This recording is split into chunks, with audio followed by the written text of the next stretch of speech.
Just wanted to share the story of my father, John Phil Casey, World War II veteran. This is his hat. He crossed over 2.5 years ago, and I had the great pleasure of listening to my father and hearing the stories of World War II. And he told me he was all of 19 or 20 years old. He was 20 years old, and he joined the Navy to go into World War II, learning that there was a maniac, trying to conquer the world. So he volunteered to go in, like thousands of those other courageous men that went in. And they were sailing out the Golden Gate Bridge in San Francisco. They were sailing out in the boat, and it was damaged in the rough waters there. And this happened right after Pearl Harbor was hit. So they're headed to Okinawa, Iwo Jima, and they had to stop in Pearl Harbor to fix their boat. Now, I can only imagine, before that point, it's still kind of romantic. In some sense, you're out at sea, you're with all your buddies and your guys, you're out at sea, and you're on the open seas, and it probably hasn't hit them yet that they're going into battle. I can only imagine what those guys thought when they saw the reality of what they were going into, when they saw the aftermath of Pearl Harbor.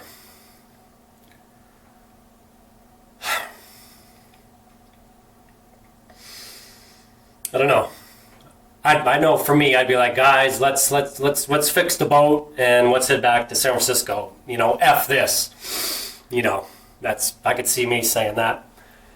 But no, those guys, they fixed the boat and they headed straight into that battle, Okinawa and Iwo Jima. My dad was there and all those other men. 18 months in a reality where you could be blown to bits at any second. That was the reality. 18 months out in that huge convoy all those men went into. And God bless all of them. War is war, and but just to go into that, it just blew me away, just listening to my father speak. Here's the story. After the war, they're sailing back. They're coming back. This is after both the bombs have been dropped. Hiroshima, Nagasaki, horrible. I know it's just, but that's what happened. And they're sailing back to San Francisco after surviving 18 months in that reality. And they could see like 10 miles in the horizon, the Golden Gate Bridge, and it looked, like an inch. There it is. I can only imagine the feeling in that boat. You're seeing it. You're coming through the Golden Gate Bridge. There's your survival. You made it. You made it through World War II. You survived. You're going home.